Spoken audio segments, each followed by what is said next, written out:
வாங்க. பாதி சோளம் வேச்சிருக்கான். இங்கிட்டு காமி கரை போட்டிருக்கேன்.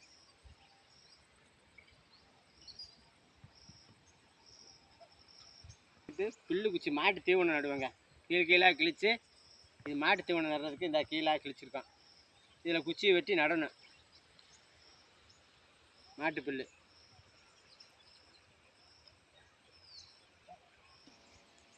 ஒரு ஆளாக போடுறேங்க. வேலைக்கு போயிட்டு வந்து போடுவீங்க. இன்றைக்கி வேலைக்கு போகல. இன்றைக்கி பூரா போட்டு முடிச்சிடலாம்னு இருக்கேன். மழை வேறு மேகமாக இருக்குது. போட்டால் குச்சியை வெட்டி நம்ம மாட்டு நட்டுக்கலாம். மழை பெஞ்சா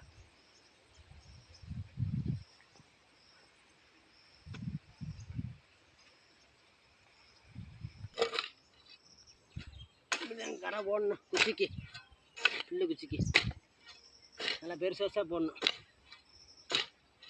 பாறை போட்டு முடிச்சுட்டு குச்சி வெட்டி நடுவேங்க. நான் அன்றைக்கி காமிக்கிறேன்.